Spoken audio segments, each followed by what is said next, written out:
নমস্কার, রেবা কিচেন আপনাদের সবাইকে স্বাগত জানিয়ে আজকে আবার একটি নতুন রেসিপি নিয়ে এসেছি। সেটা হচ্ছে আলু দিয়ে রুই মাছের ঝোল। তো আলু দিয়ে রুই মাছের ঝোল কীভাবে বানাই সেটাই আপনাদের সঙ্গে আজ শেয়ার করবো। চলুন। আলু দিয়ে রুই মাছের ঝোল বানানোর জন্য এখানে আমি নিয়েছি রুই মাছ, এখানে নিয়েছি কিছুটা আমি আলু, কিছুটা টমেটো, কিছুটা পেঁয়াজ কুচি, আর এখানে আমি একটা মশলা তৈরি করব। সেটার মধ্যে নিয়েছি জিরে, আদা, রসুন আর লঙ্কা। তো এবার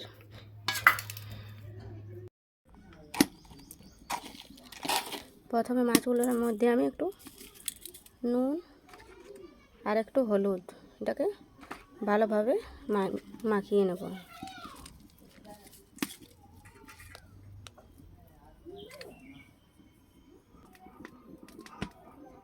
কড়াই গরম হয়ে গেছে, এর মধ্যে আমি কিছুটা সরষের তেল দিয়ে দেব।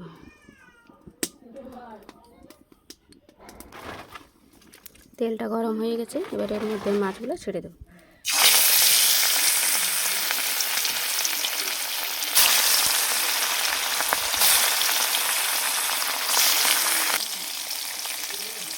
মাছগুলোকে এইভাবে উল্টে ভেজে নেব ভালোভাবে।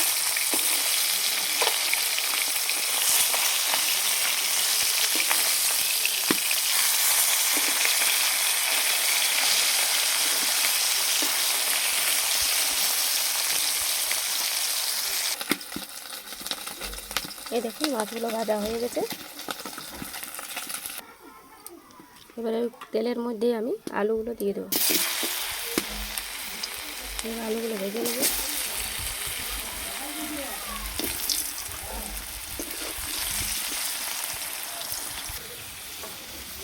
আমার আলুগুলো ভাজা হয়ে গেছে, এবার আলুগুলোকে আমি তুলে নেব। এবার এই তেলের মধ্যে আমি পেঁয়াজ দিয়ে দেবো। এখানে আমি একটি বড় সাইজের পেঁয়াজ দিয়েছি। এবার আমি এখানে টমেটো দিয়ে দেবো।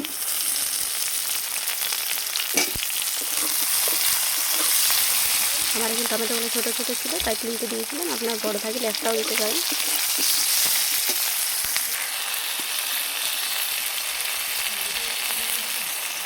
এর মধ্যে এবার আমি লবণটা একটু স্বাদ অনুযায়ী দেবেন। 1 চামচ হলুদ গুঁড়ো, আর এখানে যে বেটেছিলাম মশলাটা সেটা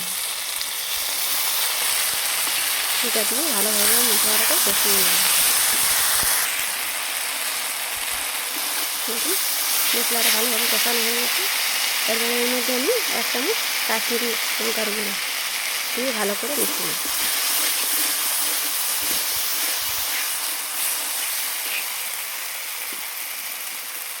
তারপরে এর মধ্যে যে ভেজে রেখেছিলাম আলুগুলো সেগুলো দিয়ে দেবো।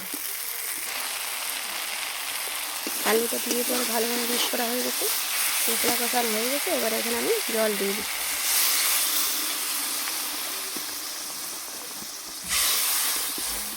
জল দেওয়া হয়ে গেছে, এবার এটাকে আমি ভালোভাবে ফুটিয়ে নেব।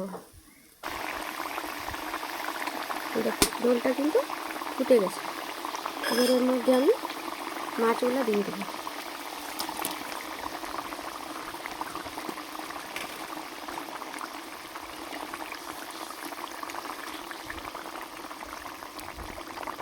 এটা ভালোভাবে ফুটে গেছে, এবারে ওইটাকে আমি নামিয়ে নেব।